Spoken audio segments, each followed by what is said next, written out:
بسم اللہ الرحمن الرحیم۔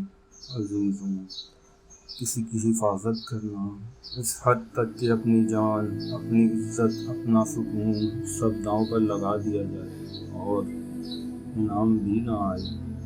یہ کہانی ہے ایک خاموش سائے کی جنہیں حضرت ابو طالب کے نام سے یاد کیا جاتا ہے۔ مدینے میں ہدایت کی روشنی سے پہلے مکے کی تنگ گلیوں میں محمد صلی اللہ علیہ وآلہ وسلم اپنے بچپن میں جن کے سر سے باپ کا سایہ اٹھ چکا تھا، اور حضرت ابو طالب جنہوں نے آپ کو صرف پالا نہیں بلکہ دل سے اپنا لیا۔ یہ رشتہ صرف چچا اور بھتیجے کا نہ تھا، یہ ایک ذمہ داری تھی، ایک وعدہ تھا جو خاموشی سے نبھایا گیا۔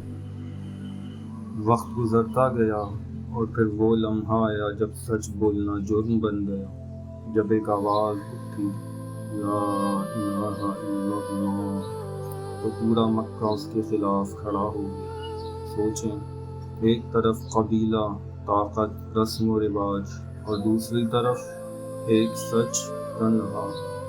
ایسے وقت میں اکثر لوگ پیچھے ہٹ جاتے ہیں، مگر ابو طالب نہ ہٹے۔ انہوں نے اپنے قبیلے کے سامنے کھڑے ہو کر کہا، جب تک میں زندہ ہوں تم اس تک نہیں پہنچ سکتے۔ یہ صرف الفاظ نہ تھے، یہ ڈھال تھی، وہ دیوار تھی جس کے پیچھے اسلام نے سانس لی۔ پھر وہ سخت وقت آیا، شیب ابی طالب کے وہ 3 سال، نہ کھانا آسانی سے میسر، نہ پانی، بچے بھوک سے روتے، راتیں بے سکونی میں گزرتی، مگر ایک بات کبھی نہیں بدلی، ابو طالب کا ساتھ۔ کہتے ہیں رات کو جب سب سو جاتے تو وہ رسول کا بستر بدل دیتے، کہیں دشمن حملہ نہ کرتے۔ سوچیں کتنا خوف ہوگا دل میں، اور اس سے زیادہ کتنی محبت۔ یہ وہ محبت تھی جو دکھائی نہیں دیتی مگر تاریخ کو سہارا دیتی ہے۔ آج ہم آسانی سے کہتے ہیں ہم رسول سے محبت کرتے ہیں، مگر حضرت ابو طالب نے خاموشی میں اپنے عمل سے ثابت کیا۔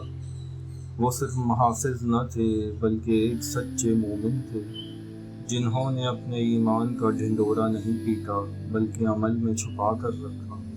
پھر ایک دن وہ سایہ اٹھ گیا، وہ دن جب مکے کی فضا بدل گئی اور رسول کے دل پر ایسا بوجھ آیا کہ آپ نے اس سال کو عام الحزن کہا۔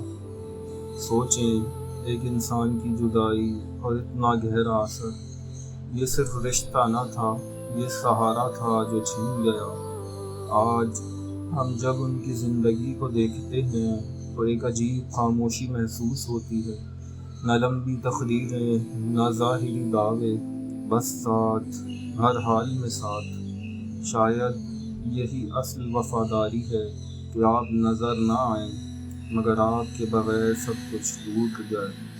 اور آج بھی تاریخ میں حضرت ابو طالب کا کردار ان کے ایمان کا منہ بولتا ثبوت ہے، اور آپ کے خاموش سائے کا کردار تاریخ میں کہیں اور نہیں ملتا۔